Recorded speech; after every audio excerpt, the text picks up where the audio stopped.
Hello students, வணக்கம். Solutions சாப்டர்ல இருந்து ரிவர்ஸ் ஆஸ்மோசிஸ் இந்த டாபிக் பத்தி தான் இந்த வீடியோல நம்ம டிஸ்கஸ் பண்ண போறோம். முதல்ல ஆஸ்மோசிஸ் அப்படின்னா என்னன்னு தெரியணும் இல்லையா? ஆஸ்மோசிஸ்னா இப்போ இங்க வந்து சால்வெண்ட் இருக்கு, இது ஒரு சொல்யூஷன்.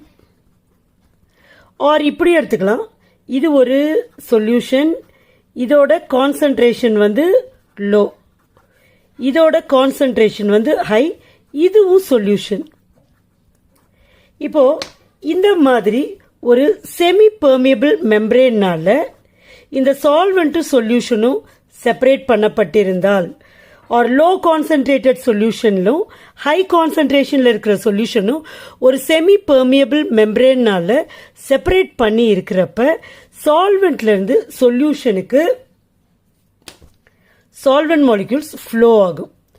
இங்க பாத்தீங்கன்னா லோ கான்சன்ட்ரேஷன்ல இருக்கிற சொல்யூஷன்ல இருந்து ஹை கான்சன்ட்ரேஷன்ல இருக்கிற சொல்யூஷனுக்கு சால்வெண்ட் மாலிக்யூல்ஸ் ஃப்ளோ ஆகும். சால்வெண்ட் மாலிக்யூல்ஸ் ஃப்ளோ ஆகும் அண்ட் இந்த செமி பெர்மியபிள் மெம்பரேன் வழியா சொல்யூட் மாலிக்யூல்ஸ்னால சொல்யூட் பார்ட்டிகல்ஸ்னால ஃப்ளோ ஆக முடியாது, பாஸ் ஆக முடியாது. ஸோ இந்த மாதிரி ஸ்பான்டேனியஸா நடக்கிற இந்த ப்ராசஸை நம்ம ஆஸ்மோசிஸ் அப்படின்னு சொல்றோம். இந்த சால்வெண்ட் மாலிக்யூல்ஸ் இந்த பக்கம் இருந்து இந்த பக்கம் போறத ஸ்டாப் பண்றதுக்காக நாம ஒரு பிரஷரை இங்க அப்ளை பண்ணலாம். ஸோ ஒரு பர்டிகுலர் ஹைட்ரோஸ்டாட்டிக் ப்ரெஷரை அப்ளை பண்றப்ப இங்க இருக்கிற சால்வெண்ட் மாலிக்யூல்ஸ் இங்க வர முடியாது. அதே மாதிரிதான் இங்க இருந்து இங்க சால்வெண்ட் மாலிக்யூல்ஸ்னால ஃப்ளோ ஆக முடியாது. வர முடியாத அளவுக்கு நம்ம அப்ளை பண்ற ஹைட்ரோஸ்டாட்டிக் ப்ரெஷருக்கு தான் ஆஸ்மோட்டிக் ப்ரெஷர்னு பேரு. ஆஸ்மோசிஸ்னு சொல்றப்ப சால்வெண்ட்ல இருந்து சொல்யூஷனுக்கு சால்வெண்ட் மாலிக்யூல்ஸ் மூவ் ஆகும். சொல்யூஷன் ஆஃப் லோயர் கான்சன்ட்ரேஷன்ல இருந்து ஹையர் கான்சன்ட்ரேஷனுக்கு சால்வெண்ட் மாலிக்யூல்ஸ் மூவ் ஆகும். பட் இங்க நம்ம என்ன டிஸ்கஸ் பண்றோம்? we are discussing reverse osmosis. அப்போ ஆஸ்மோசிஸ் எந்த டைரக்ஷன்ல நடக்குதோ, ஆஸ்மோட்டிக் ஃப்ளோ எந்த டைரக்ஷன்ல இருக்கோ அதுக்கு ஆப்போசிட் சைட்ல அந்த ஃப்ளோவை நம்மளால மாற்ற முடிஞ்சிச்சுன்னா அதை ரிவர்ஸ் ஆஸ்மோசிஸ் அப்படின்னு சொல்றோம். ஃபார் எக்ஸாம்பிள், இந்த சொல்யூஷன் சோடியம் குளோரைட் சொல்யூஷன் வச்சுப்போம். இது வந்து பியூர் சால்வெண்ட் வாட்டர். இப்போ this is separated by a semi permeable membrane. இப்போ என்ன பண்றோம்? இங்க ஒரு பிஸ்டனை வச்சு பிரஷர் அப்ளை பண்றோம். இந்த பிரஷர் என்ன பண்ண போகுதுன்னா, இங்க இருந்து சால்வெண்ட் இங்க ஃப்ளோ ஆகுதுல,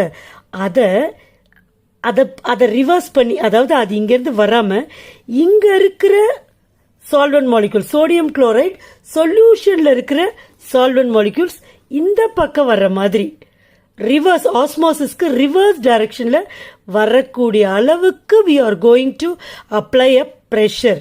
ஓகே, அந்த pressure அப்ளை பண்றப்ப water molecules or solvent molecules flow from the solution side to solvent side or from higher concentration to lower concentration, and this is called reverse osmosis. புரியுதா உங்களுக்கு?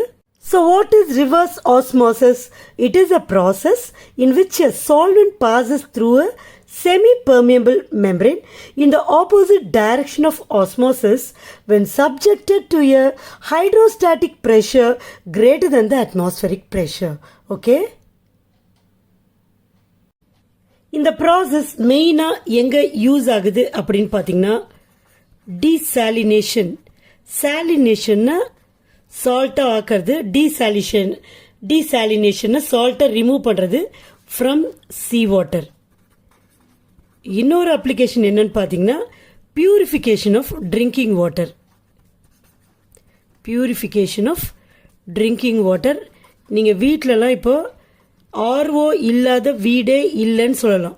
Purification of drinking water. சரியா? நம்ம borewell வாட்டர்ல வந்து நிறைய salt இருக்கும்.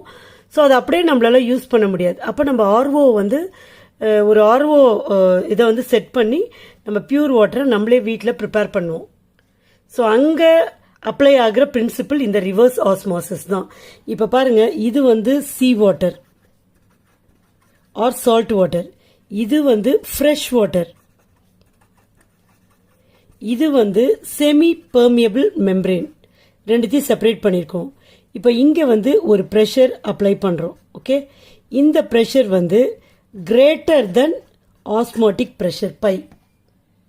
So sea வாட்டர்ல இருக்கிற பியூர் வாட்டர் மாலிக்யூல்ஸ் மட்டும் இந்த பக்கம் வர்ற அளவுக்கு நம்ம ப்ரெஷரை அப்ளை பண்ணணும். அந்த ப்ரெஷர் கண்டிப்பாக ஆஸ்மாட்டிக் ப்ரெஷரை விட அதிகமாக இருக்கக்கூடிய ஹைட்ரோஸ்டாட்டிக் ப்ரெஷர். பட் நம்ம சாதாரணமாக சொல்லிடுறோம் அதிகமான ப்ரெஷரை அப்ளை பண்ணணும்னு. But it is not an easy task. Okay, high pressure நம்ம அப்ளை பண்ணுறதுனால அந்த ஹை ப்ரெஷரை வித்ஸ்டாண்ட் பண்ணக்கூடிய கெப்பாசிட்டி இந்த மெம்பரேன்ஸ்க்கு இருக்கணும் முக்கியமாக. ரைட், அந்த மாதிரி செமி பெர்மியபிள் மெம்பரேனை தான் செலக்ட் பண்ணுவாங்க. மோஸ்ட் காமன்லி யூஸ்டு மெம்பரேன் என்னன்னு பார்த்தீங்கன்னா cellulose acetate. Cellulose acetate membrane. So இதை வந்து ஒரு சப்போர்ட்டில் இங்கே ஃபிக்ஸ் பண்ணிடுவாங்க.